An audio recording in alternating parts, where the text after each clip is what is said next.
મેં મારા દાદા પાસેથી એવું સાંભળ્યું હતું કે એમને જ્યારે હાડકામાં કોઈ પ્રોબ્લેમ જ નથી આવ્યા, જ્યાં સુધી એક વૃદ્ધાવસ્થાને નથી પામ્યા ત્યાં સુધી.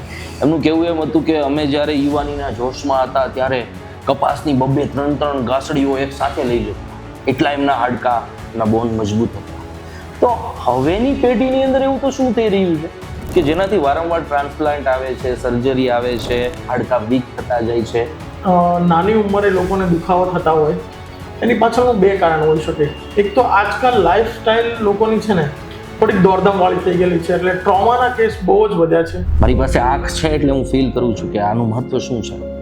ઘણી બધી વખત મહત્વ ચૂકાઈ જતું હોય, પણ જેની પાસે આંખ નથી એવા લોકો તમારી સમક્ષ આવે ત્યારે એમની લાગણીઓ તમારા માટે શું હોય છે? એ જાતે જ આપણે ફીલ કરી લઈએ કે ભાઈ આપણે આંખ બંધ કરીને કંઈ પણ વસ્તુ આપણે કરવી હોય તો એ કેવી રીતે થાય.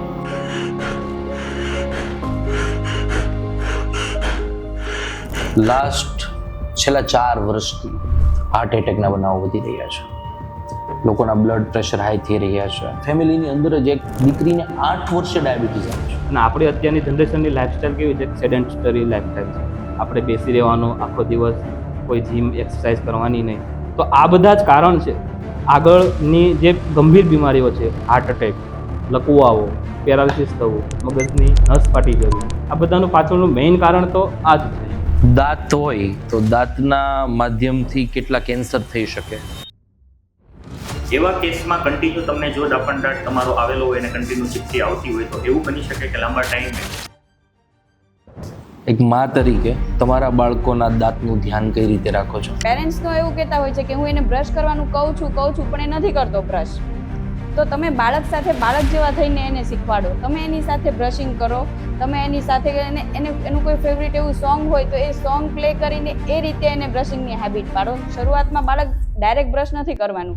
દાંત છે, દાંત મોઢાને એક શેપ આપવાની એક એવી બાબત છે કે જે ના હોય તો બધું ફીકું ફીકું લાગે, જીવન ફીકું પડી જાય. દીકરી આવે છે, 28 વર્ષની ઉંમર છે એની, અને એક બી દાંત નથી એના મોઢામાં. સમહાવ કંઈક એને મેડિકલ ઇશ્યુ હતો એટલે બધા જ દાંત જતા રહ્યા. કે આંખને લઈને કોઈ દિવસ કેન્સર જેવી કોઈ બાબત ઊભી થાય ખરી? કેન્સર ને એવું થાય તો છે ને, પણ એટલું જ હાય, હું છું દર્શિત અને અત્યારે મારી સાથે છે સુરતનું આરોગ્ય એટલા માટે કે મારી સાથે અત્યારે એવા લોકો છે કે જેમના હાથમાં સુરતની જીવાદોરી ગણી શકાય, સુરતના લોકોના પ્રાણ ગણી શકાય, સુરતના લોકોના હાડકાનું રક્ષણ ગણી શકાય, આંખનું રક્ષણ ગણી શકાય કે દાંતનું રક્ષણ ગણી શકાય. એ તમામની જવાબદારી લેનારા વ્યક્તિઓ છે. આજનો પોડકાસ્ટ મારા માટે એટલા માટે ખાસ છે બીકોઝ ઓફ આ પોડકાસ્ટ સાથે મારા ઇમોશન્સ જોડાયેલા છે, ઘણા બધા સવાલો જોડાયેલા છે, સાથે સાથે ઘણી બધી એવી વાતો જોડાયેલી છે, આરોગ્યસભર વાતો જોડાયેલી છે જે મારે આજના પોડકાસ્ટમાં જે પણ લોકો મહેમાન બનીને આવ્યા છે એમની પાસેથી જાણવાની છે. ખરેખર સુરત માટે જે થવા જઈ રહ્યું છે એ અમારા માટે ખૂબ જ મોટી વાત છે બીકોઝ ઓફ હું એવું માનું છું કે સુરત આરોગ્ય ક્ષેત્રે આખા ગુજરાતમાં સૌથી આગળ આવે અને એના માટે આ લોકો મહેનત કરી રહ્યા છે. તો મારે એમની ઓળખાણ દેવાની જરૂર નથી બીકોઝ ઓફ એમની ઓળખાણ હવે એ જે સુરતમાં કરવા જઈ રહ્યા છે એનાથી તમને મળવાની છે. તો એકવાર ફરીથી આજના પોડકાસ્ટની અંદર આપ સૌનું હાર્દિક સ્વાગત છે. આજનો દિવસ મારા માટે એટલા માટે ખાસ છે કે પહેલી વસ્તુ તો મારા માટે પ્રાઉડની મોમેન્ટ છે કે હર એક ફિલ્ડના કે જે ફિલ્ડ આરોગ્ય સાથે જોડાયેલી છે એમના અલગ અલગ કહેવાય કે નિષ્ણાત વ્યક્તિઓ સાથે મારો આજનો પહેલો પોડકાસ્ટ છે. અત્યાર સુધી ડિપ્લોમેટિક પોડકાસ્ટ મેં ઘણા બધા કર્યા છે. અત્યાર સુધી હું ઘણા બધા એવા લોકોને મળ્યો છું કે જેમની પાસેથી મને ઘણું બધું જાણવા જોગ મળ્યું છે, પણ આરોગ્યલક્ષી આ પહેલો પોડકાસ્ટ છે કે જેમાં તમારી પાસેથી મને ઘણું બધું જાણવા મળ્યું. બાળપણથી બધાનું એક સપનું હોય કે બાળપણમાં ગમે એને પૂછવામાં આવે ને સ્કૂલમાં ઊભા કરીને કે તમારે શું બનવું છે, કોઈ ડૉક્ટર કહે, એન્જિનિયર કહે, એમાં સૌથી વધારે કહેવાવાળા હોય ને તો એ છે ડૉક્ટર. અમારે ડૉક્ટર બનવું છે બીકોઝ ઓફ બાળકનો જન્મ થાય ત્યારથી ઘરની અંદર એવી પરિસ્થિતિ હોય કે તો ડૉક્ટર બનવો જોઈએ. તો તમે બધા એ બનીને તમારા પરિવારને એક પ્રાઉડ ફીલ કરાવો છો. તો સૌથી પહેલાં આજના પોડકાસ્ટમાં આવીને કેવું લાગે છે? ખરેખર કહું ને દર્શિતભાઈ, તો આજના પોડકાસ્ટમાં મને બહુ સારી લાગણી અનુભવાય છે.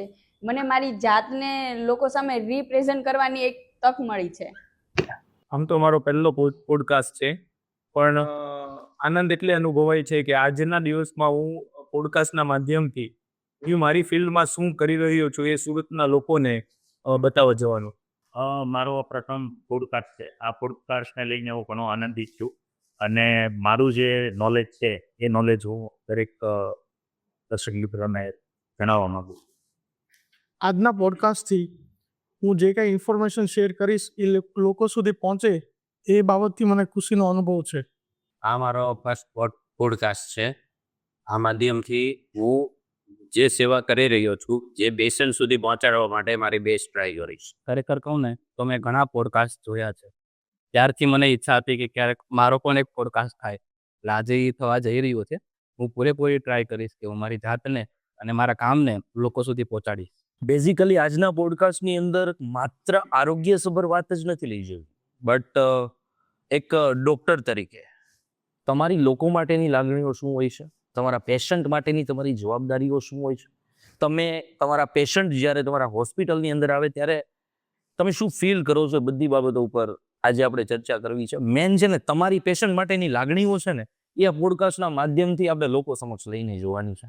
તો મારો સૌથી પહેલો સવાલ છે ને મનીષભાઈને છે કે મનીષભાઈ આવડું મોટું વિઝન લઈને ચાલુ, માની લો કે તમે 17 વર્ષના છો, તો 17 વર્ષે ક્યારે એવું વિચાર્યું હતું કે ઘોડા મોટા વિઝનને લઈને આગળ વધશો?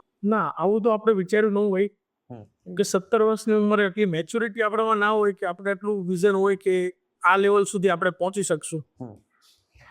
વિઝન નક્કી કર્યું ત્યારે કેટલી એજ હતી? આ હું એટલા માટે પૂછું છું કે યુવાનો ઘણા બધા જોવે છે, તો ખાસ કરીને એમને ખબર પડવી જોઈએ કે કયા વર્ષમાં આપણી કેવડી એજ હોય ત્યારે આપણે આવડા મોટા વિઝન સાથે આગળ વધી શકીએ.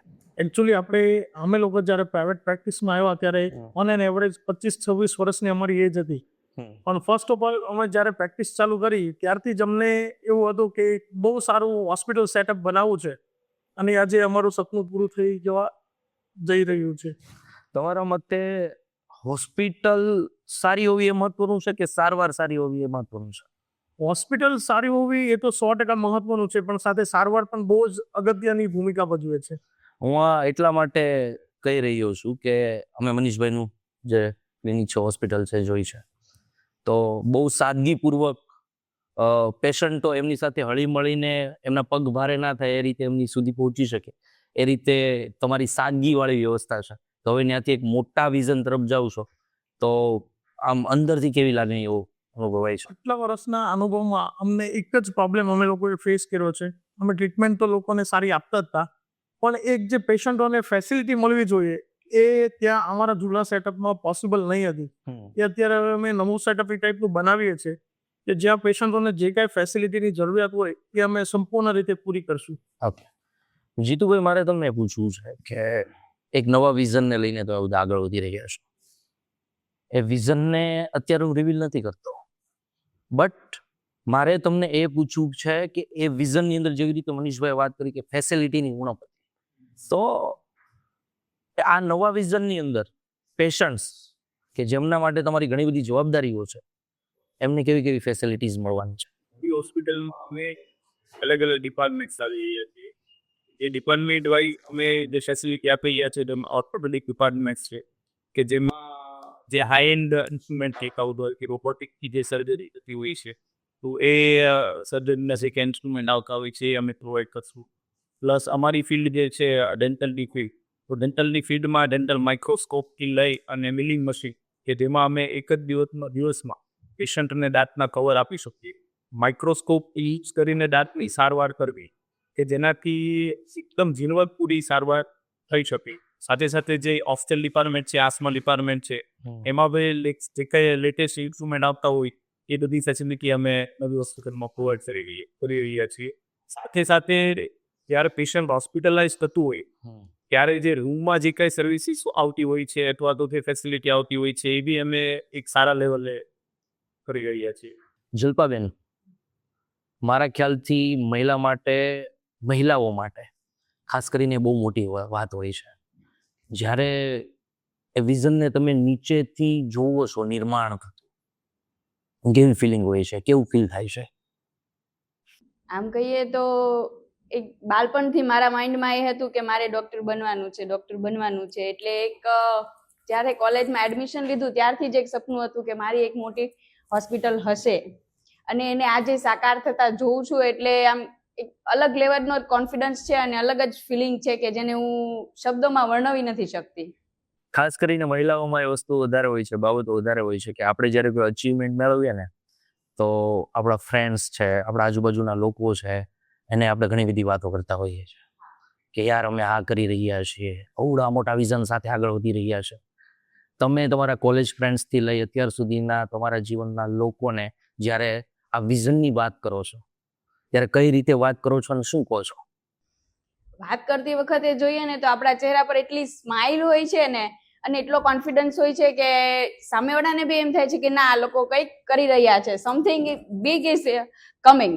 મતલબ એ લોકોનો બી એટલી સારી ફિલિંગ આવે છે કે આ છોકરીને મેં નાનપણથી જોઈ છે, આટલી વસ્તુથી કરતા, નાની એવી વસ્તુથી શરૂઆત કરતા જોઈ છે અને હવે આટલી મોટી જગ્યામાં એ કામ કરવા જઈ રહી છે, તો એના માટે એ લોકો પણ એટલા ખુશ થતા હોય છે આપણને જોઈને. નીરવભાઈ, જ્યારે આ ફિલ્ડની અંદર શરૂઆત કરી એ શરૂઆત કેવી હતી અને એ શરૂઆત પછી આજે તમે જે વિઝન ક્લિયર કરવા જઈ રહ્યા છો એ કેવું છે? જ્યારે મેં શરૂઆત કરી ત્યારે જ વિઝન તો થોડું ક્લિયર હતું કે આગળ વધવું છે, ડૉક્ટર બનવું છે, ફેમિલીની, આપણા સમાજની સારવાર કરવી છે, નિદાન કરવું છે અને પૈસા ખર્ચે ગમે તે રીતે આપણે જોઈએ છીએ કે અત્યારે ટ્રીટમેન્ટ ખૂબ જ મોંઘી હોય છે, ઘણા બધા ડૉક્ટર્સ હોય છે, એ ઘણું બધું ચાલતું હોય છે, પણ આપણે સચોટ સાચું નિદાન અને સાચી સારવાર મિનિમમ જે કહીએ ને કે ફાઇનાન્શિયલ કોઈને સ્ટ્રેસ ના પડે એ રીતે કરવાની આપણું વિઝન પહેલેથી હતું. વિરેનભાઈ, જ્યારે તમે ફર્સ્ટ વાર આંખના નિદાનની શરૂઆત કરી, આંખનું નિદાન એ બહુ સેન્સિટિવ વસ્તુ છે. મારી પાસે આંખ છે એટલે હું ફીલ કરું છું કે આનું મહત્વ શું છે. ઘણી બધી વખત મહત્વ ચૂકાઈ જતું હોય, પણ જેની પાસે આંખ નથી એવા લોકો તમારી સમક્ષ આવે ત્યારે એમની લાગણીઓ તમારા માટે શું હોય છે? ક્યારેક ખાસ એવી રીતે અનુભવાય કે જાતે જ આપણે ફીલ કરી લઈએ કે ભાઈ આપણે આંખ બંધ કરીને કંઈ પણ વસ્તુ આપણે કરવી હોય તો એ કેવી રીતે થાય. એટલે આપણે કોઈ પણ એવું વિચારે કે મારા આંખનું એટલું કંઈ કામ નથી તો આપણે એને એવું એક્સપ્લેન કરીએ કે એકવાર આંખ બંધ કરીને તને ખબર છે એવી જગ્યાએ તું જા, તને એટલી તકલીફ પડશે, એમાં તું બંધ કરીને જઈશ તો શું તકલીફ થશે, તારી નજર થતી રહેશે, નવી જગ્યાએ જવાનું છે તો કેવી તકલીફ થશે. એટલે એ રીતે આપણે નક્કી કરી શકીએ કે કેટલું અઘરું છે આંખ વિના. ચિરાગભાઈ એક એવા વ્યક્તિ છે કે જે MDS તો છે જ, તમારા દાંતનો ઈલાજ તો કરે જ છે, પણ સાથે સાથે તમારા મગજનો ઈલાજ બહુ સારી રીતે કરી શકે છે. એટલા ફ્રેશ મૂડવાળા વ્યક્તિ છે, એટલા મોટિવેટેડ વ્યક્તિ છે કે ગમે એવેલા હારેલા માણસને પણ એ સાજા કરી શકે છે. તો ચિરાગભાઈ, મારે એ જાણવું છે, મારો સવાલ એવો પણ છે કે એ ફર્સ્ટ પેશન્ટવાળી સ્ટોરી શું હતી? આમ કંઈક તો એવું થયું હશે ને કે યાર ફર્સ્ટ પેશન્ટ છે નહીં ને દાંતમાં આમ તે ઊંધું થઈ ગયું તો શું કરશું? તું કાંઈ અંદરથી ઘણી વખત ક્યારેક હોસ્પિટલમાં આપણે સ્ટડી કરતા હતા ત્યારે આપણી ઉપર આપણા પ્રોફેસર આપણથી કોઈ માઇનર મિસ્ટેક થઈ હોય તો પ્રોફેસર આપણને સપોર્ટ કરતા હોય, પણ જ્યારે પ્રાઇવેટ પ્રેક્ટિસમાં જ્યારે મેં ફર્સ્ટ ડ્યુટી કર્યું ત્યારે અંદરથી થોડુંક નર્વસ અમે ફીલ કરીએ અને પેશન્ટ પણ નર્વસ હોય, પણ અમને એક અમારા નોલેજનો કોન્ફિડન્સ હતો કે ભાઈ અમે 100% પેશન્ટને સેટિસ્ફેક્ટરી રિઝલ્ટ આપી શકશું. અને અમે ડે 1થી જે અમારો કોન્ફિડન્સ હતો એ કોન્ફિડન્સ ટીલ ડેટ સુધી એઝ ઇટ ઇઝ રહેલો છે અને અમે 100% પેશન્ટને અમારા નોલેજ એકોર્ડિંગ અમે ટ્રીટમેન્ટ આપીએ છીએ. મનીષભાઈ, એટલા વર્ષનો અનુભવ આ ફિલ્ડની અંદર, ઘણા બધા પેશન્ટોની સારવાર. હમણાં હું એ પણ જાણવા માંગીશ કે તમે કેટલા પેશન્ટોની સારવાર કરી છે, એ બીજો સવાલ છે, પણ પહેલો સવાલ મારો એ છે કે એટલા વર્ષનો અનુભવ. મારો હંમેશાથી મારો પોતાનો એવો ગોલ રહ્યો છે કે જીવતા જીવતા શીખવું ને શીખતા શીખતા જીવવું. એટલા વર્ષના અનુભવમાંથી અને એટલા પેશન્ટોની સારવાર કર્યા બાદ, સર્જરી કર્યા બાદ મનીષભાઈ મેંદપરા એના જીવનની અંદર શું શીખ્યા? ઓર્થોપેડિક એક એવી ફિલ્ડ છે કે જેમાં શીખવાનો કોઈ અંત જ નથી. હાલની તારીખમાં પણ અમે ઘણી બધી વસ્તુ નવી નવી શીખતા હોઈએ છીએ, નવી સર્જરીઓ શીખતા હોઈએ છીએ, ડે ટુ ડે અપડેટ રહેતા હોઈએ છીએ, નવી ટેકનોલોજી આવે તો એને એડેપ્ટ કરતા હોઈએ છીએ. એટલે ઓર્થોપેડિક ફિલ્ડ એવી છે કે જે એ બહુ જ વાસ્ટ ફિલ્ડ કહી શકીએ આપણે, કે જેમાં શીખવાનો કોઈ અંત જ નથી.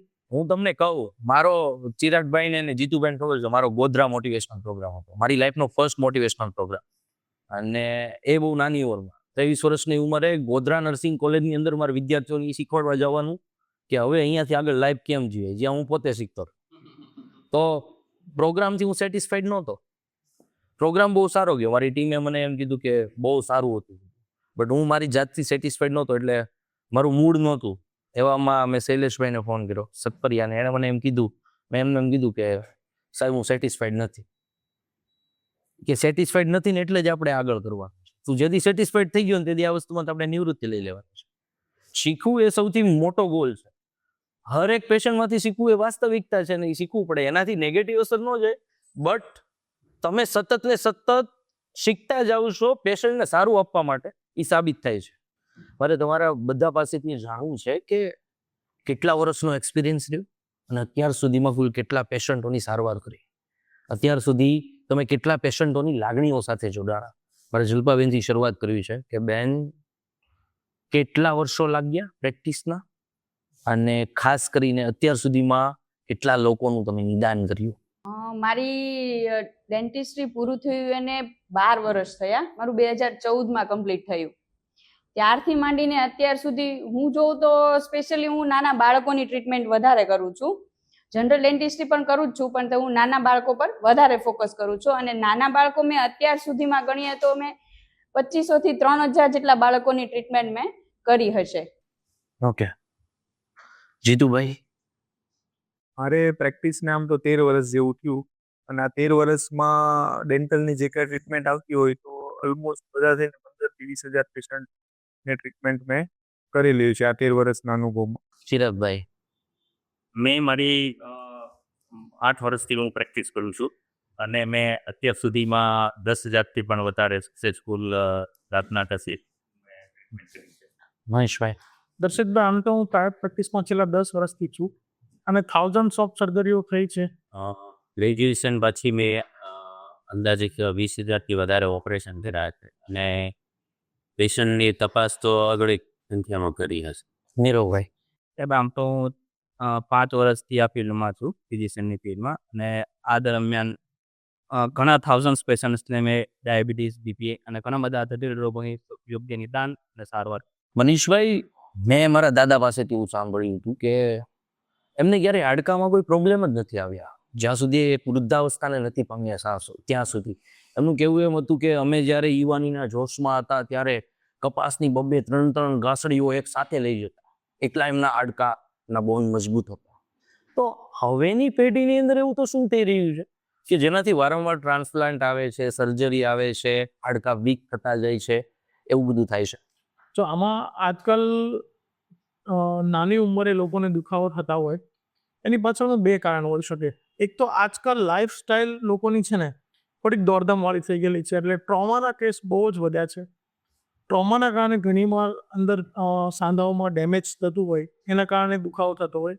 અને બીજો પ્રોબ્લેમ એક એવો છે કે જે આજકાલનું જે ડાયટ છે અને જે પહેલાંના સમયમાં જે લોકોનું ડાયટ હતું એમાં બહુ જ ફરક છે.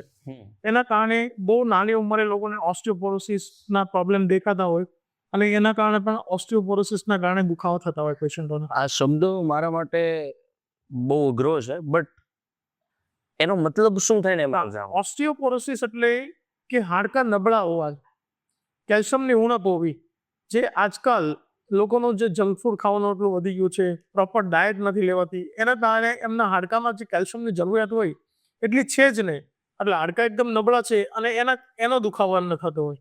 ઓકે, ઘણા બધા લોકો એવું કહેતા હોય કે નોનવેજ ખાવાથી હાડકાં મજબૂત થાય, અથવા તો એવું થાય તો શાકાહારી લોકોને શું કરવા? ના, એવું કોઈ જરૂરી નથી. આપણા જે જૂના વૃદ્ધ માણસો હતા, બધા આપણા ગઢિયા માણસો હતા, એ લોકો ક્યાં કોઈ નોનવેજ ખાતા હતા, અને આપણી જનરેશનમાં પણ આપણી કોઈ નોનવેજ ખાતું નથી. તો બધાને જ પ્રોબ્લેમ હોય કે જે વેજીટેરિયન હોય બધાને જ પ્રોબ્લેમ હોય એવું જરૂરી નથી. ઓકે વિરેનભાઈ, હું બાળપણથી જ છે ને એક ગંભીર મને એક એલર્જી હતી. મને બાળપણથી જ એવી એલર્જી હતી કે થોડો પણ હું ધૂળના સંપર્કમાં આવું એટલે મારી આંખો તરત લાલ થઈ જાય, હું આંખો ચોળવા મળું, અને ઘણી બધી વખત મને ખબર છે કે મેં મારી આંખોની અંદર ઢીકા મારેલા છે કે મારે નથી રાખવું, ફોડી નાખવું છે. આવી એલર્જીઓનું પ્રમાણ વધવા પામ્યું છે. આની પાછળના કારણો શું હોઈ શકે અને આને માત કઈ રીતે આપી શકીએ? અત્યારે એ તમે જે રીતે કહી રહ્યા છો એ એ એલર્જીનું પ્રમાણ નાના છોકરાઓમાં, મોટી ઉંમરમાં બધામાં ઘણી બધા અવસ્થામાં જોવા મળે છે. તો એનું મેઇન રીઝન એ છે કે જે ઇન્ડસ્ટ્રી, જે રોડ રસ્તા જે કંઈ બનતા હોય ત્યાં ડસ્ટ જ એટલી ઉઠતી હોય છે, એટલે એના કોન્ટેક્ટમાં આવે એટલે એ શરીર એના સામે ઓવર રિએક્ટ કરે છે, એટલે એ વસ્તુ થતું હોય છે. હવે એ બધું આપણે ઇન્ડસ્ટ્રીયલિઝમના લીધે એ આપણે અટકાવી શકવાના નથી, પણ એના માટે આપણે જાતે જ સાવચેત રહીને જે બચી શકાય એવા આપણે ઓપ્શન શોધવા પડે. જેમ કે તમે બાઇક લઈને જાઓ તો હેલ્મેટ પહેરો, ટૂંકા ડિસ્ટન્સ પર જવાના હોય તો ગોગલ્સને એવું પહેરો, ઘરે પહોંચીને આઈ વોશ કરી કાઢો, એવા બધા ઓપ્શન આપણે જ જાતે છે. નાના બાળકો હોય છે એમને આવી ઘણી બધી તકલીફો ઊભી થતી હોય છે, અને એવું કહેવાય કે પહેલાના સમયની અંદર છે ને બાળકોને ધૂળમાં મૂકી દેવામાં આવતા છૂટા, બટ હવે નાની નાની બાબતોની અંદર ધ્યાન રાખવું પડે છે. તો એ ધ્યાન કઈ રીતે રાખવું અને શું કામ રાખવું? પહેલાના જમાનામાં કેવું હતું કે એ જે માટીને જે હતું ને એ બધું કેવું કે એકદમ નેચરલ બધું, બરાબર. અને અત્યારે એની એ વસ્તુ કેવું કે બધું મિલાવટવાળું જેમ બધી વસ્તુમાં હોય છે, એટલે મતલબ પ્રદૂષિત, એ તમે પ્રદૂષિત એટલે એના કોન્ટેક્ટમાં આવે એટલે એ આંખને નુકસાન થવાનું, બચ્ચાઓને તો શું આપણને થવા, એટલે આપણે એટલું એની કેર રાખવી પડે છે. જેમ કે અત્યારે તમે જુઓ તો આ પાણી કેમ ફિલ્ટરવાળું આપણે લેવું પડે છે, એ જે આવે છે નેચરલ નથી પી શકતા કેમ કે એમાં નેચરલ કોઈ વસ્તુ જ નથી. તો એ રીતે દરેક વસ્તુમાં છે. સિમ્પલી તમે એવું કહેવા માંગો છો કે તમારી જે પેઢી હતી એ કુદરતે આપેલી હતી, કુદરત અને અત્યારે જે છે એ બધું જ પ્રદૂષિત થયેલું છે. બધું જ મિલાવટવાળું છે. ઓકે, જલપાબેન, તમે વધારે બાળકો સાથે જોડાયેલા છો, તમારે બાળકોની ટ્રીટમેન્ટ કરવાની હોય, હરેક બાળકને પોતાનું સમજી અને એની ટ્રીટમેન્ટ કરવાની હોય. ઘણા બધા એવા કેસ હોય કે જે હેન્ડલ કરવા અઘરા થતા હોય, બિકોઝ ઓફ બાળકોને સાચવવા બહુ અઘરા. તો એ ડિફિકલ્ટીને આસાન કરવા માટે તમે શું કરો? અમારી પાસે પીડિયાટ્રિક ડેન્ટિસ્ટ મતલબ બાળકોની ટ્રીટમેન્ટ કરવી તો બાળકોનું ધ્યાન તમે કઈ રીતે ભટકાવી શકો છો એના ઉપર હોય છે. બાળકોને આપણે દુખવાનું તો બિલકુલ નથી, પણ બાળક એ ઉંમરનું છે કે કોઈ વસ્તુ સમજતું નથી, તમે એને કોઈ કમાન્ડ આપો છો તો એ ફોલો નથી કરવાનું. તો એ ટાઈમે અમારી પાસે એવા ઓપ્શન હોય છે કે બાળક મોઢું નથી ખુલ્લું રાખતું તો આપણી પાસે એવા ફોર્સેપ્સ છે કે આપણે એનું મોઢું આપણે ખુલ્લું રાખી શકીએ, અને એવી ટ્રાય કરીએ કે બાળકની ટ્રીટમેન્ટ ઓછી અપોઇન્ટમેન્ટમાં પૂરી થાય અને ઓછા ટાઈમ શેડ્યુલમાં પૂરી થાય એની ટ્રીટમેન્ટ. અને બીજું, બાળકની સાથે એને ખુશી મળે એવી વસ્તુ, એના ઇમોશન સાથે કનેક્ટ થઈને આપણે ટ્રીટમેન્ટ કરીએ. બાળકની જ્યારે ટ્રીટમેન્ટ ચાલતી હોય ત્યારે કન્ટિન્યુઅસ એની સાથે આપણે વાતો કરીએ, એને વર્બલી કનેક્ટેડ રાખીએ તો એ બાળક છે ઇઝીલી ટ્રીટમેન્ટ માટે રેડી થતું હોય છે. મોટા ભાગે બાળકોમાં એ તકલીફ રહેતી હોય છે કે એમને ચોકલેટથી દૂર રાખવામાં આવે અથવા તો એમના દાંત સડી જાય. તો ખરેખર ચોકલેટથી દાંત સડી જવા એ સાચી વાત છે કે ખાલી બાળકો ચોકલેટ વધારે ના ખાય એટલા માટે કહેવામાં આવે? ચોકલેટથી દાંત સડે છે, પણ એવું નથી કે 100% ચોકલેટથી જ દાંત સડે છે. એના સિવાયના બીજા ઘણા એવા ફૂડ, સ્ટીકી ફૂડ છે, આપણે કેળાની વેફર છે કે બીજી કોઈ વેફર છે, કિન્ડર જોય છે, એટલે અત્યારે જેટલું બી જંક ફૂડ આવે છે એ બધું મોસ્ટ ઓફ સ્ટીકી હોય છે, એ દાંત સાથે ચોંટી જતું હોય છે અને એના કારણે પણ સડો થતો હોય છે. એટલે આપણે ચોકલેટને એક કહેવાય ને કે બાનું ચડાવ્યું છે કે ચોકલેટના લીધે જ સડો થાય છે, પણ એના લીધે થાય છે. એના સિવાય બીજા એવા 70 થી 80% રીઝન છે કે જેના લીધે પણ સડો થતો હોય છે. એટલે સડો થવાનું મેઇન રીઝન ક્લિનિંગ નથી થતું પ્રોપર. આપણે બાળકોના દાંતનું ક્લિનિંગ પ્રોપર નથી કરતા, એના લીધે જ સડો થતો હોય છે. જીતુભાઈ, દાંત છે, દાંત એ કહેવાય તો આપણું સર્વસ્વ, મોઢાને એક શેપ આપવાની એક એવી બાબત છે કે જે ના હોય તો બધું ફીકું ફીકું લાગે, જીવન ફીકું પડી જાય. તમે સ્માઇલ આપવાનું કામ કરો છો, તમે એક એવી બાબતને આગળ વધારી રહ્યા છો કે જેની અંદર પરિવાર સારું હસી શકે છે. ઘણા બધા પેશન્ટ એવા હોય કે જેમના માટે તમારે કરવું ઘણું બધું હોય પણ થઈ શકે એમ ન હોય, બિકોઝ ઓફ એની પહેલાં જેમને એમના દાંતની પૂરેપૂરી એવી હાલત કરી નાખી હોય કે એનું બીજું કોઈ સોલ્યુશન જ ના હોય. આવા જ્યારે પેશન્ટ આવે ત્યારે એમને કઈ રીતે તમે હેન્ડલ કરો છો? ને ખાસ કરીને બીજો સવાલ છે એ આ સવાલના જવાબ પછી હું પૂછું.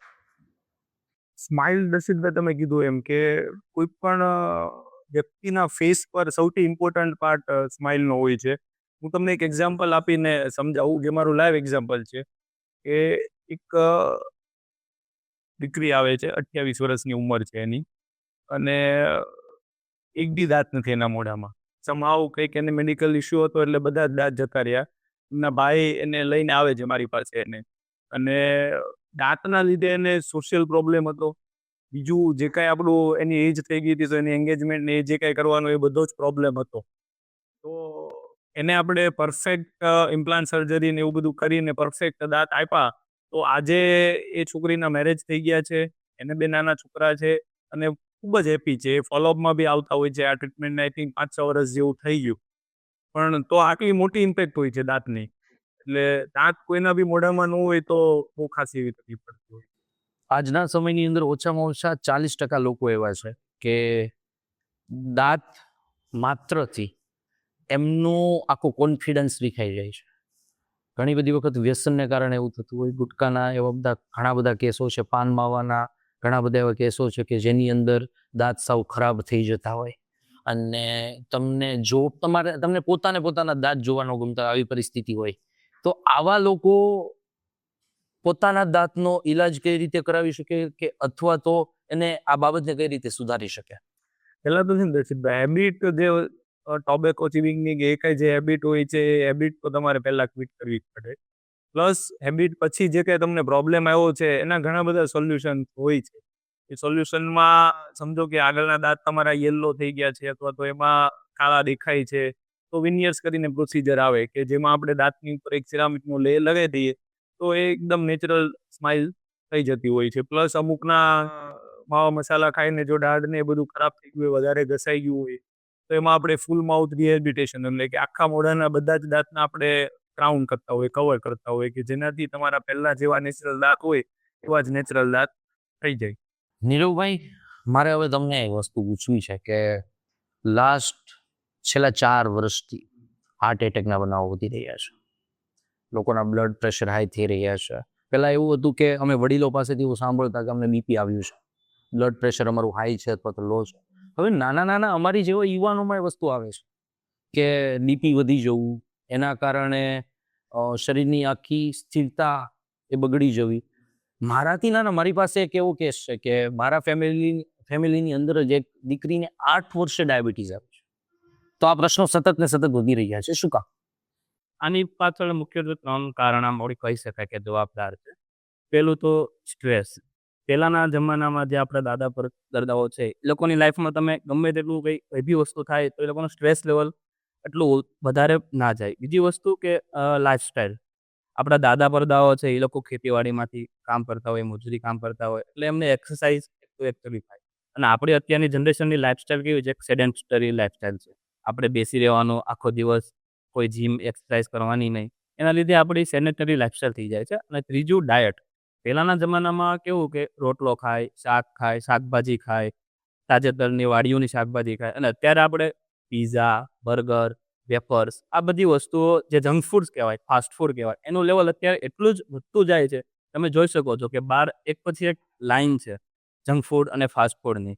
એટલે આ બધું પ્રમાણ એટલું વધે છે, એની પાછળથી એમાં કેટલી હિડન સુગર હોય છે, હિડન એના જે અનસેચ્યુરેટેડ ફેટ એસિડ છે કે પછી કોઈ બી આપણા શરીરને નુકસાન કરતું તેલ પદાર્થ છે, એ લોકો ડીપ ફ્રાય કરે, મલ્ટિપલ ફ્રાય કરે. એવું આપણે ઘરે બનાવીએ ને તો એકવાર ફ્રાય કરીને આપણે તેલને જતું કરી દેતા હોય છે, પણ બહાર મલ્ટિપલ ફ્રાય કરતા હોય છે. આના કારણે જે તેલ જે બનતું હોય છે લાસ્ટમાં, એમાંથી જે વસ્તુ આપણે વેફર્સ છે, કોઈ બી વસ્તુ આપણે ખાઈએ તો એ બહુ જ નુકસાન કરે છે. આપણને એમ લાગે કે ભાઈ 5 વેફરનો એક પડીકું 10 રૂપિયાનું છે, એટલી વેફર આવે, એનાથી તો શું થાય? પણ એવું નથી હોતું. એમાં જે હિડન સુગર હોય છે ને, એ હિડન પાર્ટિકલ્સ જે ફેટના હોય છે એ બહુ જ જોખમી હોય છે. આ બધા પરિબળોના કારણે હવેની યંગ જનરેશનમાં બીપી છે, ડાયાબિટીસ છે, ઓબેસિટી છે, એ બધું ખૂબ જ વધી રહ્યું છે. અને સાચું કહું ને તો આ બધા જ કારણ છે. આગળની જે ગંભીર બીમારીઓ છે, હાર્ટ એટેક, લકવાઓ, પેરાલિસિસ થવું, મગજની નસ ફાટી જવી, આ બધાનું પાછળનું મેઇન કારણ તો આ જ છે. મારા ફાધરને શુગર પણ છે અને બીપી પણ છે. મારા ફાધર છે ને ઘણી બધી વખત એવું કરે કે મહિનો દિવસ બીપીની મેડિસિન સતત લેશે, પછી એ 1 મહિનો બંધ કરી દેશે, એટલે પાછી હતી એવી ને એવી સિચ્યુએશન. એટલે હું વારંવાર એમને ટોકતો હોય કે તમે કન્ટિન્યુ રાખો ને, એટલે એમણે એમ કીધું કે દવા કોઈ દિવસ કન્ટિન્યુ ના કરાય. તો આ જોખમકારક છે કે ખરેખર ન કરાય, અથવા તો જરૂર પડે કરાય, અથવા તો કન્ટિન્યુઅસલી રખાય? અમારે તમારા પાસે દર્શિતભાઈ, સાચું કહું ને તમને તો આપણી કમ્યુનિટીમાં દવા બંધ કરવી એ ખૂબ જ સરળ ડિસિઝન છે આપણી કમ્યુનિટીમાં. પરંતુ એના લીધે જે પરિણામો ફ્યુચરમાં થવાના છે એ ખૂબ જ મોંઘા છે, ફિઝિકલી ટોર્ચરેબલ છે, ઇમોશનલી અને ફાઇનાન્શિયલી ખૂબ જ અઘરા પડતા હોય છે. તમને એક એક્ઝામ્પલ આપું. મારે એક દર્દી હતું, એમની ઉંમર 45 વર્ષની હતી. બીપી હતું, એમને 4-5 વર્ષથી ડાયગ્નોઝ થયેલું, આવતા રેગ્યુલર બતાવતા. પણ કેવું કે બીપીની દવા બતાવવા આવે, રેગ્યુલર રહે એટલે બીપી કંટ્રોલમાં રહે. એમને એક મશીન લીધું, ઘરે બીપી માપવાની શરૂઆત કરી. દવા ચાલુ હતી, બીપી નોર્મલ આવે. એને ટ્રાયલ આપ્યો કે હું 2 દિવસ દવા ના લઉં. 2 દિવસ દવા ના લીધી, બીપી નોર્મલ આવ્યું. કારણ કે દવાની જે કાર્યક્ષમતા હોય એ 3 દિવસ સુધીની હોય. એટલે તમે બીપીની દવા બંધ કરો પછી 2-3 દિવસમાં તમારું બીપી નોર્મલ રહી શકે. એટલે પછી એમણે બીપી ચેક કરવાનું બંધ કરી દીધું કે ભાઈ મારું તો 2 દિવસથી નોર્મલ છે બીપી. થયું એવું, એના બીજા 2 કે 3 દિવસ પછી સુતાતા કાકા સવારે જાગ્યા, બાથરૂમમાં ગયા, ચક્કર આવ્યા અને પડી ગયા. દવાખાને લેવા, કમ્પ્લીટલી બેભાન, કોઈ ભાન નહીં, કોઈ જવાબ ના આપે, કોઈ રિસ્પોન્સ ના આપે. સીટી સ્કેન કરાવ્યો, આઈપીએચ આવ્યું એને. અમારી ભાષામાં એને ઇન્ટ્રાપેરેન્કાઇમલ હેમરેજ કહેવાય. એટલે આપણી જે મગજની અંદરની નસ એ ફાટી ગઈ. એ ફાટી ગઈ એટલે એના લોહીનો એટલો મોટો ગઠ્ઠો થઈ ગયો કે મગજ આખું બંને બાજુથી દબાઈ ગયું. એના લીધે પેશન્ટનું ભાન જતું રહ્યું, હાથ પગની મૂવમેન્ટ જતી રહી. પછી પેશન્ટની ઇમરજન્સીમાં ન્યુરોસર્જન પાસે ઓટી કરાવવામાં આવ્યું અને પછી ઘણી બધી કેર આગળ થઈ અને પેશન્ટ ધીરે ધીરે બહાર તો આવ્યું, પણ એમની લાઈફ ટાઈમ જે હાથ પગની મૂવમેન્ટ છે એની કાર્યક્ષમતા ઓછી થઈ ગઈ, ડિસેબિલિટી આવી જાય. એટલે આમાં કેવું છે, બીપીની દવા એને સરળતાથી બંધ કરી દીધી, પણ પછી એમને જે એક્સપિરિયન્સ થયો એ બહુ અઘરો રહ્યો. એટલે એ વસ્તુ આમ સરળ લાગે દવા બંધ કરી દેવી, પણ એનાથી થતું નુકસાન એ ખૂબ જ એક્સપેન્સિવ હોય છે, ફિઝિકલી, ઇમોશનલી અને મેન્ટલી. ચિરાગભાઈ, દાંત માટે બધાની એક પોતાની રિસ્પોન્સિબિલિટી હોય છે. બાળપણથી જ આપણને એવું શીખવાડવામાં આવતું હોય કે બ્રશ છે એનો સતત યુઝ કરવો, આપણા દાંતને સતત સાફ રાખવા. અમુક સમયે જ્યારે આ દાંત છે એનું ટ્રાન્સપ્લાન્ટ કરવામાં આવે તો એમાં ડર લાગતો હોય. મને પોતાને ડર છે કે મારી એક દાઢ છે એ મારે બદલવી પડે એમ છે, પણ હું જતો નથી. એનું કારણ છે કે મારે કોઈ ખીલવાડ નથી કરવો. તો ખરેખર એ ડરવા જેવી વસ્તુ છે. એ ટ્રાન્સપ્લાન્ટ એટલું અઘરું છે કે એ નાખેલો દાંત અથવા તો એ જે પણ કંઈ સ્ટ્રક્ચર છે એ મારા શરીરને કોઈ નુકસાનકારક ખરું? નહીં, અત્યારે અત્યાધુનિક ટેકનોલોજીની મદદથી તમે ઇઝીલી પેશન્ટને કોઈ જાતની તકલીફ વગર તમે ઇઝીલી ડેન્ટલ ઇમ્પ્લાન્ટ્સ તમે કરી શકો છો. લાઈક કે તમારે દાંત નથી તો અત્યારે એવી ટેકનોલોજી છે કે તમે દાંતમાં એક સ્ક્રૂ, જેને ડેન્ટલ ઇમ્પ્લાન્ટ કહેવાય, એ ટાઇટેનિયમ ધાતુનો બનેલો હોય છે, જે શરીરમાં ઇઝીલી બાયોકોમ્પેટિબલ છે, શરીર એને ઇઝીલી સ્વીકારી લે છે. અને એ પ્રોસેસ એકદમ મિનિમમ પેઇનવાળી હોય છે. એમાં બિલકુલ આમ તમે ગણો તો એવો કંઈ ખાસ પેઇન નથી થતો અને બહુ શોર્ટ ટાઈમની પ્રોસિજર હોય છે. તમે ઇઝીલી ડેન્ટલ ઇમ્પ્લાન્ટ્સ કરાવીને તમે જે તમારો ગુમાવેલો દાંત છે એ તમે પાછો મેળવી શકો છો. આમાં બિલકુલ ગભરાવાની જરૂર નથી હોતી. જરૂરી નથી કે ડેન્ટલ ઇમ્પ્લાન્ટ છે. ઘણી વખત પેશન્ટને કોઈ પણ ડેન્ટિસ્ટ પાસે જવામાં જ કે એની ચેર ઉપર બેસવામાં જ ઘણી વખત એને ડર લાગતો હોય છે. એટલે સ્વાભાવિક છે કે પ્રોસિજર કરાવી એમાં પણ એને ડર હોય છે, ક્લિનિકમાં એન્ટર થવું એ ડર હોય છે. પણ અમે એને કમ્પ્લીટ અમારી ભાષામાં એને ઇઝીલી સમજાવીએ છીએ. પેશન્ટ એમાં ઇઝીલી રેડી થઈને એનો ટૂથ અમે રિસ્ટોર કરીએ છીએ. જે કોઈ ડરવા જેવું એમાં કશું છે. દાંત હોય તો દાંતના માધ્યમથી કેટલા કેન્સર થઈ શકે અને દાંત સાથે ખિલવાડ કરવાથી કેવી કેવી બાબતો આપણને નડી શકે? પેલું તો એવું છે કે દાંત, એસ્પેશિયલી મારા અનુભવ પ્રમાણે કહું તો ડાપણ દાંત જે છે એ જનરલી ત્રાસો આવતો હોય. તો ડાપણ દાંત ત્રાસો આવતો હોય અને કન્ટિન્યુ તમને બાઇટ થઈ જતું હોય, ચીપટી આવી જતી હોય. બીજું કે તમે સાથે હેબિટ તમારે હોય ગુટખા, પાન મસાલાની, તો તમારે જે મોઢું તમારું પેક થઈ જાય એને કહેવાય ઓરલ સેબ્યુકસ ફાઇબ્રોસિસ. એવા કેસમાં કન્ટિન્યુ તમને જો ડાપણ દાંત તમારો આવેલો હોય અને કન્ટિન્યુ ચીપટી આવતી હોય તો એવું બની શકે કે લાંબા ટાઈમે ક્યાંય પરમેનન્ટ ચાંદુ પડે, જેનું રૂજ ન આવે, એમાંથી કન્ટિન્યુઅસ બ્લડ નીકળે અને લાસ્ટમાં તમે જ્યારે એની બાયોપ્સી કરાવો છો ત્યારે કેન્સર આવી શકે. એવા કેસમાં તમારે ઇઝીલી જ્યારે તમને કહીએ વખત તમને તકલીફ પડતી હોય ત્યારે તમારે એ દાંતને ઇઝીલી રિમૂવ કરવો પડે. ઘણી વખત પેશન્ટ એવું કરે છે કે દાંત ભગવાને દાંત બદલી છે, રાઈટ સાઈડ એવી તકલીફ હોય, પેશન્ટ એમ કે હવે લેફ્ટ સાઈડ જાઓ છો એટલે લેફ્ટ સાઈડ જવા મળે, સમજ્યા? પણ જે રાઈટ સાઈડ જે લીઝન છે, જે ચાંદુ છે, એ ઊભું નથી રહેવા, સમજ્યા? એટલે એનું સમયસર નિદાન કરો. તો અત્યારે લાઈક કે કેન્સર આવ્યું તો ઇઝીલી એની પણ ટ્રીટમેન્ટ અવેલેબલ છે. અત્યાધુનિક અત્યારે ટેકનોલોજી છે એનાથી તમે ઇઝીલી તમે ટ્રીટમેન્ટ કરી શકો છો. પણ જ્યારે એને પહેલી વખત તકલીફ થઈ ત્યારે જો એને ટ્રીટમેન્ટ લઈ લીધી હોય તો આવી કોઈ ફર્ધર ઇવેન્ટ લાઈફમાં બનવાની કોઈ શક્યતા નથી. જીતુભાઈ, ઘણી બધી અવેરનેસની જરૂર છે. હાડકાને કોઈ પણ તકલીફ થાય તો આપણે અવેર છીએ, પણ દાંત બાબતે આપણે ઓછા અવેર હોઈએ, જતું કરતા હોઈએ. દાંતમાં સડો થયો હોય તો આપણે જતું કરતા હોઈએ, નોર્મલ છે. પણ આ બધી વસ્તુ કેટલી અસર કરે અને આ બાબતને કેટલી ગંભીર રીતે લેવી જોઈએ? દાંતની તકલીફને ગંભીર એટલે લેવી જોઈએ કે કોઈ પણ દાંતની ટ્રીટમેન્ટ તમે એકદમ ઇનિશિયલી કરાવો, એટલે કે તમે રેગ્યુલર ડેન્ટલ ચેકઅપ કરાવતા હો every 3 month, ideally every 3 month dental checkup કરાવવું જોઈએ. જો તમે એ કરાવતા હો તો ઇનિશિયલ દાંતમાં જે તકલીફ હોય, ધારો કે દાંતનો સડો છે, તો ઇનિશિયલ સડો હોય તેને સિમ્પલ ફિલિંગથી આપણે ટ્રીટમેન્ટ કરી શકીએ. સિમ્પલ ફિલિંગ એટલે બહુ જ પેઇનલેસ પ્રોસિજર હોય છે અને એમાં કંઈ પ્રોબ્લેમ આવતો નથી પછી. અને એને તમે ઇગ્નોર કરો અથવા તો લાંબો સમય ખેંચી લો, ડેન્ટિસ્ટને ના બતાવો, તો પછી એની એ ફિલિંગ છે એ રૂટ કેનાલ આવે, રૂટ કેનાલ બી ના કરાવો તો પછી દાંત કઢાવવો પડે, ઇમ્પ્લાન્ટ, એટલે એ બધી કોમ્પ્લિકેટેડ પ્રોસિજરમાં તમારે જવું પડે. કોમ્પ્લિકેટેડની સાથે સાથે બીજું કોસ્ટમાં તે વધતું જતું હોય. સિમ્પલ ફિલિંગ જે કોસ્ટનું થતું હોય એના કરતાં આગળની જે પ્રોસિજર છે એ ઘણી મોંઘી થતી હોય છે. એટલે રેગ્યુલર ડેન્ટલ ચેકઅપ બહુ જ ઇમ્પોર્ટન્ટ હોય. મનીષભાઈ, અત્યાર સુધીમાં તમે કીધું એ પ્રમાણે ઘણા બધા લોકોની સર્જરી કરી છે. પરિવાર છે ને એ બધાથી અલગ હોય. પરિવારનો સભ્ય જ્યારે કોઈ બીમાર પડે ને ત્યારે એના માટેની વેદના અલગ હોય. અને ખાલી જસ્ટ ઇમેજિન કે તમારા પરિવારનો કોઈ સભ્ય તમારી પાસે આવે છે અને તમારે એમની સર્જરી કરવાની થાય તો એ કેવું ફીલ થાય અને ક્યારે કરી છે? દર્શિતભાઈ, મારા પરિવારની પણ સર્જરી કરવાની થઈ છે. પણ અમે જ્યારે ઓપરેશન કરતા હોય ત્યારે પરિવારનો કોઈ મેમ્બર હોય કે પછી કોઈ પેશન્ટ હોય, અમારા માટે હરેક પેશન્ટ એક પરિવારના સભ્ય બરાબર જ હોય છે. અને મારી એક જ થોટ છે કે જ્યારે આપણે ઓપરેશન કરતા હોઈએ ત્યારે મારા માટે રોજ સર્જરી કરવાની છે, પણ પેશન્ટ માટે તો એની લાઈફમાં એક જ વાર સર્જરી હોય. એટલે અમારું કોન્સન્ટ્રેશન ખૂબ જ હોય કે જે પેશન્ટ હોય કે અમારો પરિવારનો સભ્ય હોય, અમારે જે એને સર્વ કરવાનું છે એ 100% સર્વ થાય એ જ અમારું મેઇન મોટો હોય. સ્વભાવ છે આપણો સ્વભાવ.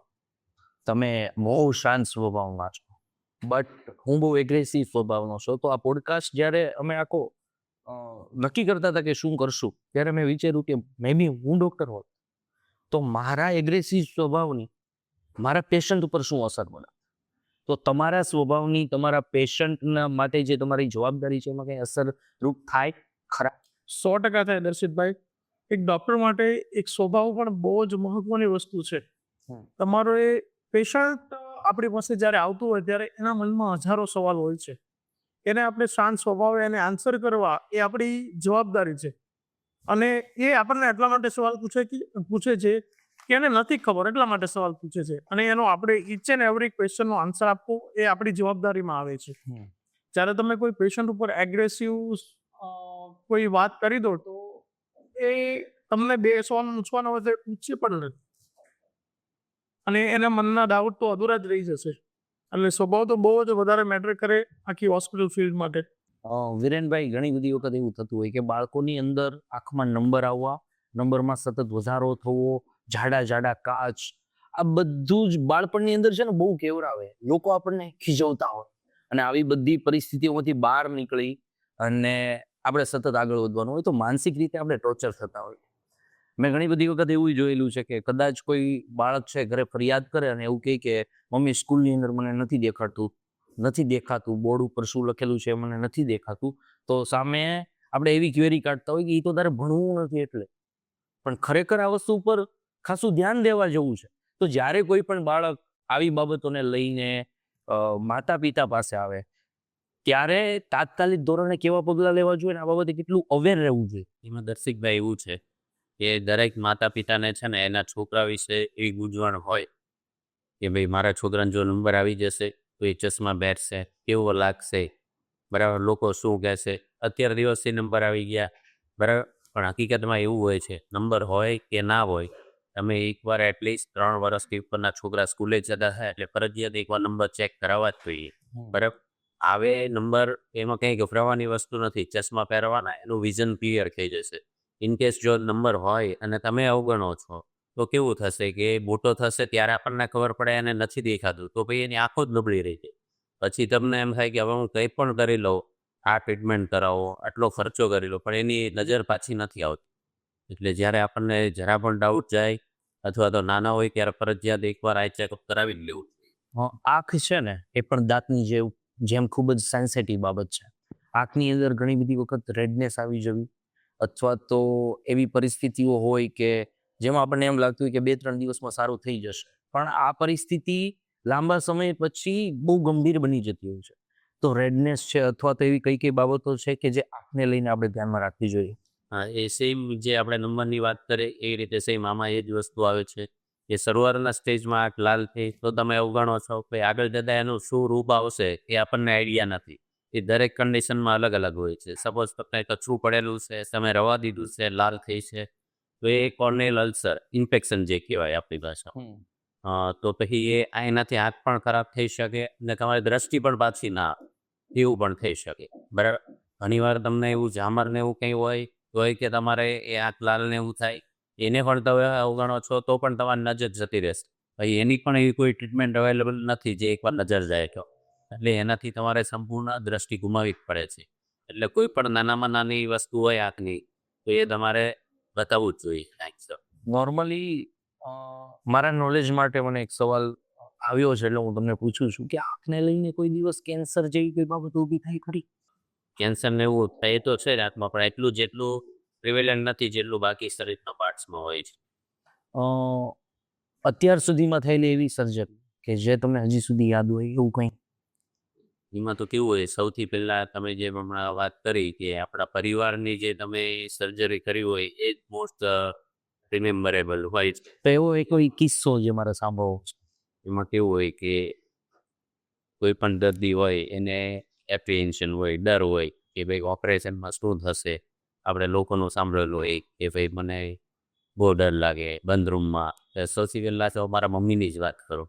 એ ઓપરેશનની વાત આવે એટલે બીજાનું હોય તો એ એટલા ડરતા હોય કે ભાઈ મને ઓપરેશનમાં ભાઈનું છે ત્યાંનું શું હાલત થતી હશે, શું કરશે.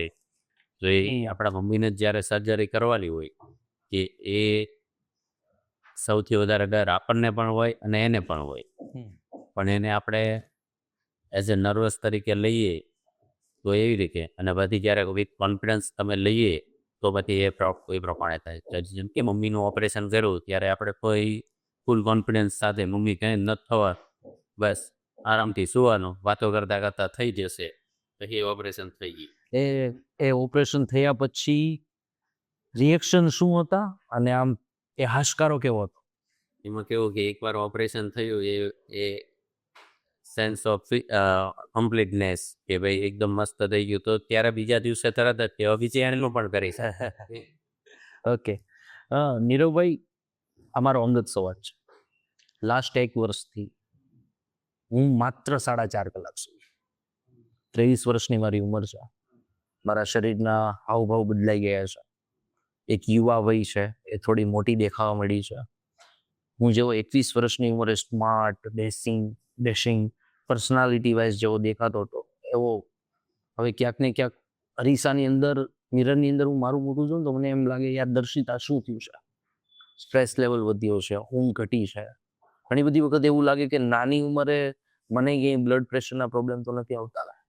તો આવું બધું એક યુવાન તરીકે મારી લાઈફમાં છે. તો ઓલમોસ્ટ મારી જો અઢળક યુવાનો છે જે સ્ટ્રગલ કરી રહ્યા છે, સંઘર્ષ કરી રહ્યા છે. સંઘર્ષ અને સ્ટ્રેસ આ બંનેની વચ્ચેનો કયો રસ્તો છે કે જેની ઉપર અમે ચાલી અમે અમારું જીવન અને શરીર બંને સુધારી શકીએ? દશરથભાઈ, જો હું વાત કરું તો સ્ટ્રેસ એ અત્યારે ખૂબ જ વધી રહ્યો છે. ખાસ કરીને આ જેનઝી અને આપણી જે યુવાન પેઢી છે એ રોજની દોડાદોડી, અપૂરતી સ્લીપ, કેવું હોય છે આપણને કે ઇન્સ્ટાગ્રામ સ્ક્રોલિંગ કરીએ, રાતના 2-2 વાગ્યા સુધી મૂવી જોઈએ અને સવારે 6 વાગે જાગીને કામ ધંધે ચલે જઈએ. એટલે 4 કલાક 5 કલાકની ઊંઘ થાય. એ ઊંઘ પૂરતી થાય એટલે આપણે આખા દિવસ પણ આપણું માથું દુખ્યા કરે, આપણને આંખ ભારે લાગે, સ્ટ્રેસમાં રહીએ. એને લીધે આપણે જે રૂટીન કાર્યક્ષમતા છે એ ઘટી જતી હોય છે. સ્ટ્રેસના લીધે આપણા જે સ્ટ્રેસ હોર્મોન હોય છે એ વધતા હોય છે. એના કારણે આપણને જે it is a risk factor for becoming predisposing factor for diabetes સ્ટ્રેસના લીધે આપણને બીપી થઈ શકે. એનું કારણ નથી પણ એક એગ્રીવેટ કરે છે. આપણે જીનેટિક્સમાં કહેવાય છે આપણે ફેમિલિયલ કોઝ આપણને હોય કે ભાઈ આપણા મમ્મી પપ્પાને બીપી ડાયાબિટીસ છે, આપણે ઓલરેડી આપણે ઓબેસિટીસ છે આપણને.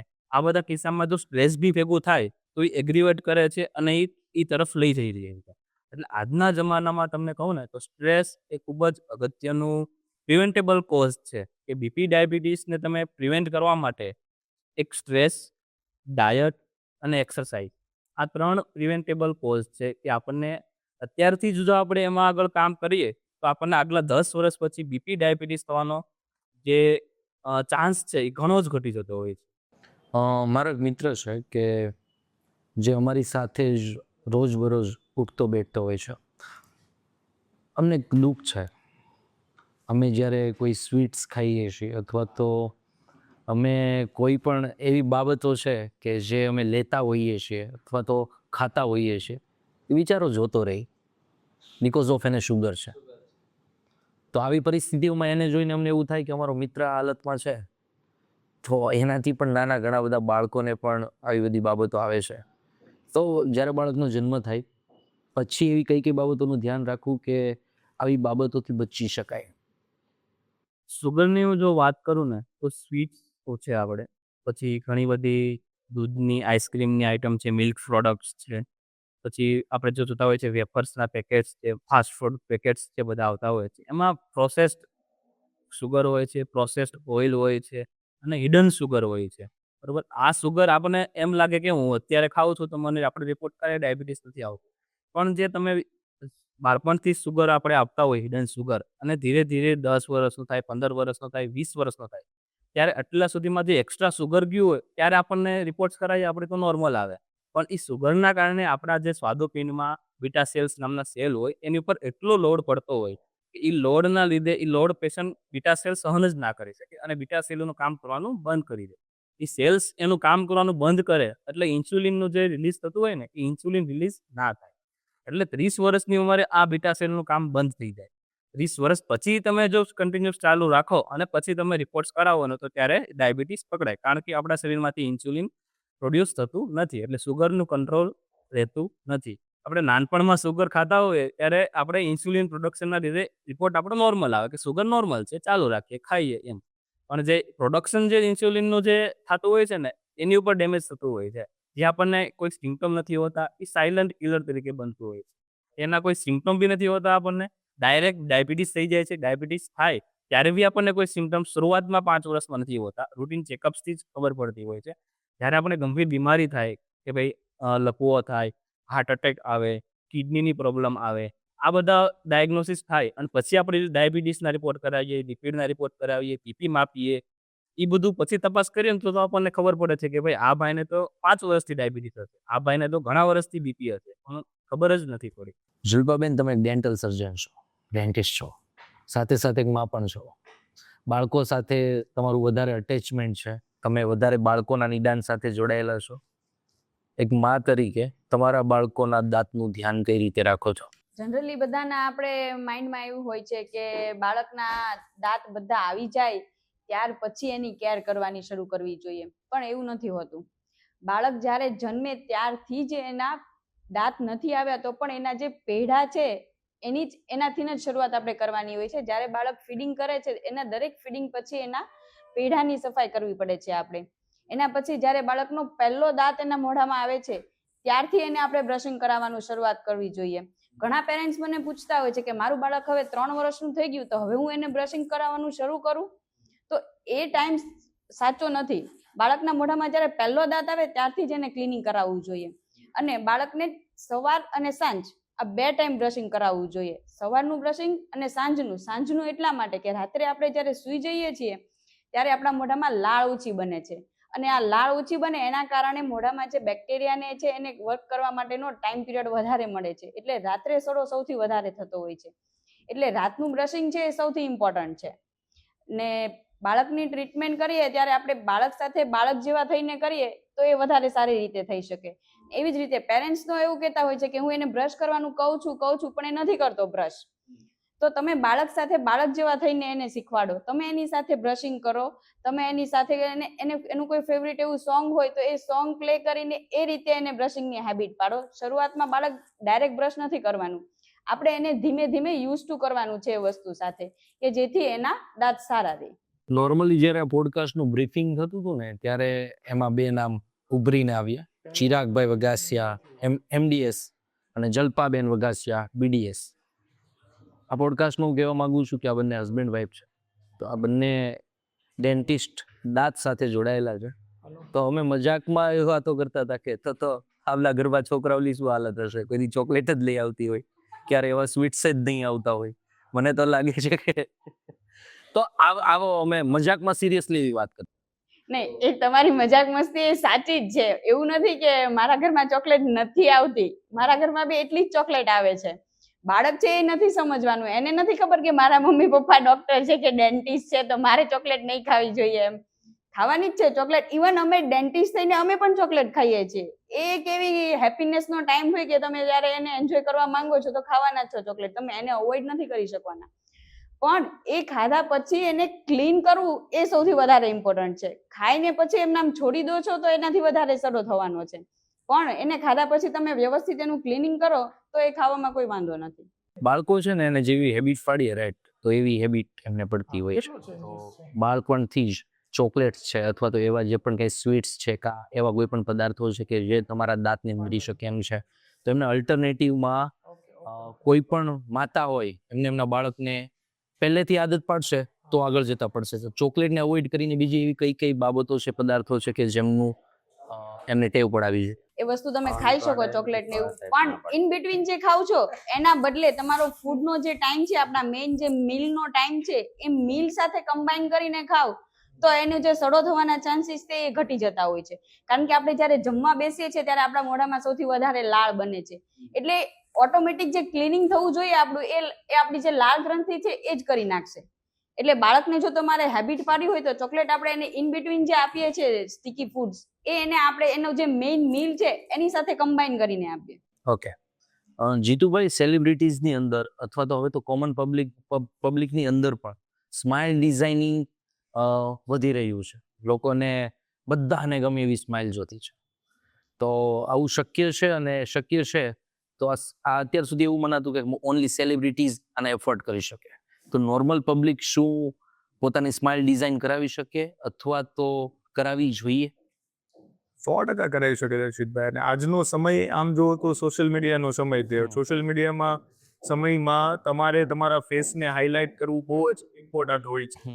તો ફેસને હાઇલાઇટ કરવા માટે ફેસમાં સૌથી વધારે ઇમ્પોર્ટન્ટ સ્માઇલનું હોય છે. જો તમારી સ્માઇલ પરફેક્ટ હોય તો તમે પ્રોપર રીતે કોઈ પણ જગ્યાએ રિપ્રેઝન્ટ થઈ શકો.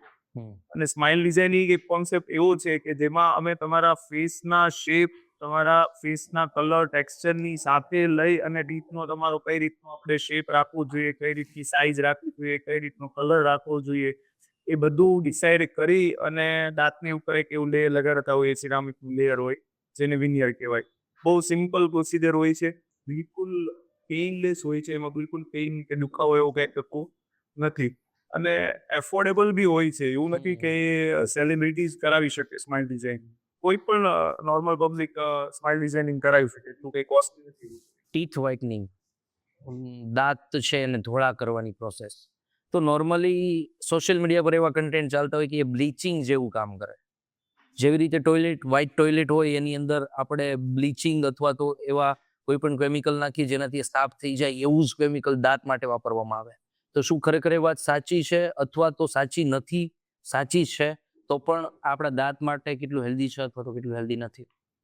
ટીથ વ્હાઇટનિંગ અને જનરલી બ્લીચિંગ જ કહેવામાં આવે છે, પણ એમાં જે કંઈ કેમિકલ યુઝ થતું હોય ને એ એટલું હાર્મફુલ નથી હોતું, પણ એ ડૉક્ટરના ઓબ્ઝર્વેશનમાં થવું જોઈએ. એવું ના થાય કે તમે એ જ કેમિકલ લઈ અને યુઝ કરીને તમે, અથવા તો ઘણીવાર ફટાકડી જેવા કંઈ કેમિકલ લોકો યુઝ કરતા હોય કે ફટાકડીથી દાંત આપણા વ્હાઇટ થઈ જાય, પણ એનો જો ઓવર યુઝ થાય ને તો એનાથી દાંતમાં કેમિકલ રિએક્શન થાય ને દાંત જે ઉપરનું લેયર હોય છે ઇનેમલ કહેવાય, એ ઘસાઈ જતું.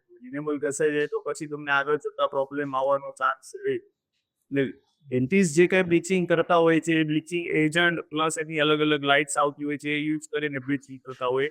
એનાથી કંઈ જો મોટો પ્રોબ્લેમ આવવાનો કોઈ ચાન્સ નથી હોતો અને પરફેક્ટ તમારી દાંત વ્હાઇટ કરી શકાય. જે તમારો શેડ હોય એનાથી એક શેડ આપણે પ્લસ લઈ જઈશું. ઓકે, હવે મારો એક પર્સનલ સવાલ છે કે મારે એક દાઢ છે ને બદલવી પડે એની છે, પણ હું બદલતો એટલા માટે નથી કારણ કે એના અલ્ટરનેટિવમાં મેં એવું સાંભળ્યું છે કે બે જ વસ્તુ આવે, કાં તો સોનાની દાઢ ચડાવો કાં તો ચાંદીની દાઢ ચડાવો અથવા તો એવા લેયરિંગવાળી દાઢ ચડાવો. તો યુથમાં હંમેશા પ્રોબ્લેમ લેતો યાર ઈ કેવું લાગશે જોશે તો એના કોઈ વેરિયન્ટ અથવા તો એમના કોઈ અલ્ટરનેટિવ ઓપ્શન છે કે જેનાથી અમે જે બદલવાનું જે છે એ ચોક્કસપણે કરી શકીએ? 100% બહુ જ સારા ઓપ્શન્સ છે. સારા ઓપ્શન્સમાં જે ક્રાઉન્સ હમણાં આવે છે એ બિલકુલ પિંક કલર જ હોય છે. કોઈ પણ તમે સમજો ક્લોઝ ઓબ્ઝર્વેશન કરો ને તો બી તમને આઈડિયા ન આવે કે આ ટીથમાં રિપ્લેસ કરેલો છે કે નેચરલ ટીથ. દાંતમાં જે સિરામિક આવે એનું લેયરિંગ ને એવું બધું કરેલું હોય છે. લેયરિંગના લીધે દાંતની અંદરનો જે શેડ હોય એ શેડ આપણે કવરમાં અથવા તો બ્રિજમાં રિપ્લેસ કરી શકીએ છીએ. એટલે મેટલ કાઉન ને જે ગોલ્ડ કાઉન પહેલા જે કરાવતા બિલકુલ આઉટડેટેડ થઈ ગયું છે. હવે બિલકુલ સેમ ડાર્ક કલરના બહુ બધા મટીરિયલ આવે છે. એનો પ્રોપર યુઝ હોવો જોઈએ. પ્રોપર યુઝ કરેલું હોય તો સેમ જ. હજી એક મારો થોડો મને સવાલ ઉદ્ભવ્યો છે એટલે હું પૂછી લઉં, એ સોના ચાંદી શું ખરેખર ઓરિજિનલ હોય કે? બિલકુલ નહીં. જો ઓરિજિનલ હોય તો લોકોને કરાવવું જોઈએ. મને એવું લાગે અત્યારે જે પ્રમાણે સમયનો હાઈટ છે એ પ્રમાણે કરાવેલું હોય તો સારું પડે. પણ એ બિલકુલ ઓરિજિનલ નથી હોતું. એમાં બહુ બધી અલગ અલગ મેટલ મિક્સ કરેલી હોય છે. બિલકુલ સોનાનો એનો ફાયદો હોતો જ નથી. ઓકે, નોર્મલી દિવસની શરૂઆત બ્રશ કરવાથી થતી હોય છે, દાંતને સાફ કરવાથી થતી હોય છે. તો એની પણ ઘણી બધી મેથડ્સ આવતી હશે, કઈ રીતે દાંત સાફ કરવા, કેવું બ્રશ યુઝ કરવું. ટૂથપેસ્ટને લઈને ઘણા બધા ખાસ કરીને ફેમિલીની અંદર એવા ઇસ્યુ હોય છે કે મારે ક્લોઝઅપ યુઝ કરવી છે, મારા પપ્પાને ડાબર અથવા તો પતંજલિની હર્બલ ટૂથપેસ્ટ જોઈએ છીએ, મારા મમ્મીને કોલગેટ ફાવે છે. તો મેઇન કોમન કેવી ટૂથપેસ્ટ યુઝ કરવી જોઈએ, કઈ મેથડથી બ્રશ કરવું જોઈએ, અને ઘણા બધા લોકોને માપ નથી હોતું, ઘસે જ રાખવું. તો એ પણ કેટલું નુકસાનકારક છે. એ બધી જ બાબતો પર મારે તમારી પાસેથી વાત જાણવી છે. મારા મત પ્રમાણે તમે કેવી બ્રશ વાપરો છો? બ્રશ એકદમ સોફ્ટ વાપરવી જોઈએ. અને કઈ તમે ટૂથપેસ્ટ વાપરો છો? અત્યારે કોમર્શિયલી અવેલેબલ જે ટૂથપેસ્ટ છે એમાં ઓલમોસ્ટ બધા કન્ટેન્ટ એ લોકો એડ કરેલા છે. તો મારા મત પ્રમાણે તમે જે બ્રશિંગ ટેકનિક જે યુઝ કરો છો એ સૌથી ઇમ્પોર્ટન્ટ છે. અમારી એ બ્રશિંગ ટેકનિકમાં તમારે તમારી બ્રશ 45 ડિગ્રી અડધી દાંત ઉપર અડધી પેઢા ઉપર રાખી તમારે રાઉન્ડ મોશનમાં દાંતના આ જે ક્વોડ્રન્ટમાં એને ડિવાઈડ કરીને તમારે કરવી જોઈએ, જેથી તમારા પેઢા પણ ક્લીન થાય છે અને તમારા દાંત પણ ક્લીન થાય છે. હવે ઘણી વખત અત્યારે કોમનલી એવું માનો હું ડૉક્ટર નહોતો ત્યારે હું પણ આડી બ્રશ કરતા, આપણે આંખ બંધ હોય ને આમાં આડી બ્રશ કરતા હોય, એનાથી ઘણું નુકસાન થાય છે. દાંત ઘસાઈ જાય છે, પેઢા પણ નીચે ઉતરે છે, અને પછી એમાં આપણે બધું રીતે કરવું પડે છે, ડેન્ટલ ટ્રીટમેન્ટની જરૂર પડે છે. સૌથી ઇમ્પોર્ટન્ટ જે મારા મત પ્રમાણે છે એ બ્રશિંગ ટેકનિક છે, જે મેં તમને કીધું modified technique. Okay, cold drinks, sweets, આ બધું જ દાંત માટે કેટલું નુકસાનકારક છે, અને એની આપણા પેઢા અથવા તો દાંતની જે પતલી પરત છે એની ઉપર શું અસર થઈ શકે? કોલ્ડ ડ્રિંક્સ બેઝિકલી તમે ગણો તો એમાં જે કન્ટેન્ટ આવે છે એસિડિક કન્ટેન્ટ હોય છે. ઓબ્વિયસ છે કે એસિડિક કન્ટેન્ટ તમે જ્યારે મોઢામાં નાખો તો માઇક્રો લેવલે એ તમને ડેમેજ કરે છે. પણ એના સૌથી ઇમ્પોર્ટન્ટ છે એની ફ્રીક્વન્સી. તમે મહિનામાં 5 વખત કોલ્ડ પીતા હો તો મને નથી લાગતું કે એવું કોઈ જે તમને ટ્રીટ કરે. પણ ઇન અ વીક તમે 5 થી 7 વખત તમે કોલ્ડ ડ્રિંક્સ પીતા હો તો તમે તમારા જે દાંતનું જે એબ્રેઝન છે, દાંતમાંથી જે કેલ્શિયમ જતું રહે, આવી ઇવેન્ટ બનતી હોય અને પછી એમાં તમારે ડેન્ટલ ટ્રીટમેન્ટ કરવાની તમારે જરૂર પડે છે. સેમ સુગરમાં પણ એવું છે. તમે સુગર લો છો તો અલ્ટિમેટલી એ છે કે તમે પ્રોફેશનલી એને કેટલું ક્લીન રાખો છો. લાઈક કે તમને એક ટાઈમે તમે તમારું દાંત બ્લીડ નથી કરી શકતા, એ કરો છો, તમે શ્યોર છો કે તમે કરો છો, તો પણ એવરી 3 મંથ તમે કોઈ પણ નેગેશનની વિઝિટ લો તો રિમેનિંગ જે તમે નથી કરી શકતા એ ટેલ્ટીસ એની ચેસ થાય પ્રોસેસર કરી તમારા દાંતની આયુષ્ય લાંબી કરી છે. ઓકે, તો હવે આપણે આ તમામ વ્યક્તિઓને જાણી લીધા છે, એમનું કામ શું છે, એમનો અનુભવ શું છે. હવે એમના વિઝનને લઈને વાત કરવાની છે કે એ લોકો સુરતમાં શું નવું કરવા જઈ રહ્યા છે, સુરતને શું નવું આપવા જઈ રહ્યા છે. મનીષભાઈ, મારે તમને પૂછવું છે કે શું નવું થઈ રહ્યું છે, અને કેટલા એક્સાઇટેડ છો અને શું નવું લાવી રહ્યા છો? અમે અત્યારે જે અમારી એક્ઝિસ્ટિંગ હોસ્પિટલ હતી એને અમે એક લાર્જ સ્કેલ પર એક મોટી હોસ્પિટલ બનાવવા જઈ રહ્યા છીએ, જે કદાચ 1-2 મહિનામાં અમારું વર્ક ફિનિશ થઈ જશે. અને એમાં જે અમે કંઈ ટેકનોલોજીઓ લાવવાના છીએ એ પણ જે વર્લ્ડની બેસ્ટ ટેકનોલોજી છે, જે રોબોટિક ટેકનોલોજી એમાં એડ કરી છે. અને જ્યારે અત્યારે જૂનું સેટઅપ હતું એમાં અમારે 2 કે 3 ડિપાર્ટમેન્ટ હતા, અત્યારે અમે એને મલ્ટી સ્પેશિયાલિટી હોસ્પિટલ તરીકે શિફ્ટ કરવા જઈ રહ્યા છીએ. અને એવી હોસ્પિટલ બનાવીએ છીએ કે જ્યાં પેશન્ટની અમને જે આટલા 9 વર્ષમાં જે કંઈ અમને અનુભવ થયો છે, જે પેશન્ટની રિક્વાયરમેન્ટો હતી એ બધી જ ત્યાં ફૂલફિલ થાય એવા પ્રયત્ન સાથે એક નવી લાર્જ સ્કેલ પર એક નવી હોસ્પિટલ બનાવવા જઈ રહ્યા છીએ.